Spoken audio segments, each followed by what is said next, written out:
Hey, how you doing? It's me. Got some great updates. First of all, I've been defoliated. It helps with new growth.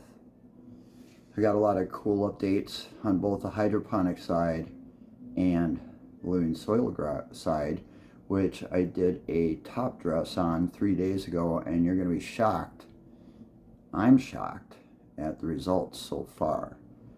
So first of all, let's take a look at the hydroponic side. I had the sunroof open today. It was a sunny day outside today. But as you can see, these plants are doing quite well.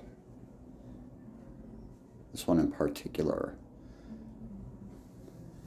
I did do a little bit of LST on this one and strapped it down a little bit. We're going to do a little bit of defoliation, a couple of these bigger leaves. This one right here started off as that little stubby, and now it looks like it's going to be just one big flower. This one here, gangly. Hold on a second. There, you can see better from this side. This thing is really stretched out. I believe it's a female. You can see the branches on it, but what's really interesting is here, down here, here, and up here. I've cropped it like 4 or 5 times, and you can do it like this, and it'll be standing up in about an hour, and afterwards it just gets thicker. The one I wanted to talk to you about is this plant right here. This is the one that got smashed flat. As you can see, got a really big super crop at the bottom, but now it's almost as if, and you can kind of see the structure there, it's turned into like a tree. One of the things that's been really cool is with it being wrapped with mylar, is it has kind of a round shape. I noticed some of the leaves are kind of, you notice in here, they're pointing upwards, they're pointing sideways, they're curling sideways like up here. That's because they're facing the reflection off of the mylar from the lights. But here's what I wanted to talk about with this one. I don't know if you've ever seen the Homegrown Cannabis Company channel on YouTube. There's this guy on there, Swami. He has an outdoor growing operation, and he has all of these rituals that he uses as he's going through his annual grow. He'll ask the plants if it's time for them to be harvested, that kind of thing. Doing it in the middle of the night, underneath the full moon. Very cool. Anyways, one of the things he talks about is that the plants will tell you what they want, and that's true. So one of the things I've been doing with this LST, where I tie them down, restrain them in some way to try to get the bottom branches to grow and catch up to the top. It kind of evens out the canopy. But I've noticed, like last summer when I did this, that after a while the plants are just kind of like fighting against the restraints. So take a look at this. Well, first I just want to show you real quick. The roots are doing very nicely. They're all nice and white. Circulation is great. I do have to fill this about every other day, about a pint of water. So anyways, when I first started to work with this plant, I tied it down with this tie right here, as you can see. And then I tied it down a second time with a big rubber band. It's on one of my older videos. And basically took this top stem and pointed it down towards over here. But take a look. Now, this is what started happening. It's like pulling out of the top of the deck. It's pulling this one out. One of the things that's happened, because of it being tied down, you can see some of these other branches back here. Side branches are as even as the top branch. So to me, that's the plant telling me that it wants to get cut loose.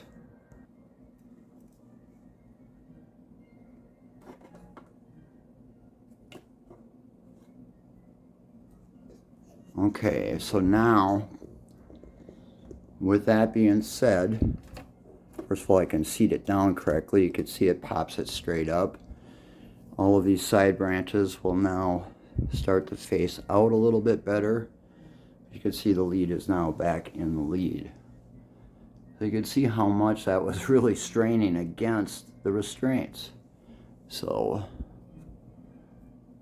there you go, you're free, buddy.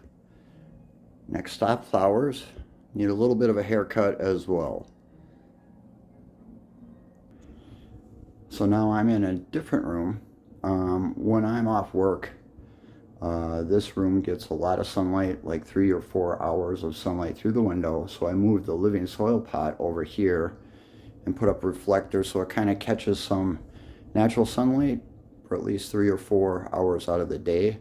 I can't do it with the hydroponic side because it's basically tied into the ceiling and the wall, but it does get a little bit of the direct sun as well. So here's the living soil pot, and if you saw it a couple days ago, you'll notice there's quite a lot of growth on here. I have restrained these a little bit, each one with one tie down to still keep it so that branches are starting to grow upwards. This one is probably the most far along and doing the best.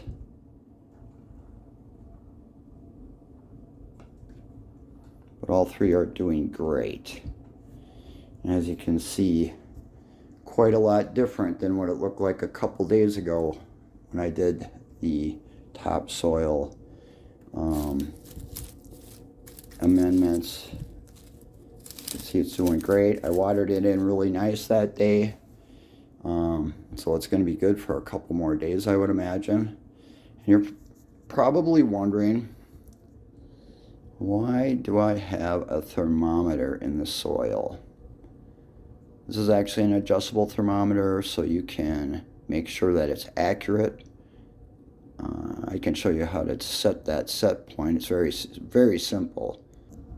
Last summer when I was growing outside, I didn't realize it at the beginning of the summer, but towards the end of summer it started to become apparent that I had to be careful about how cold the soil in the pots got. We had some nights it was getting down to like 50 degrees outside, and one night it was supposed to get below 40 in August.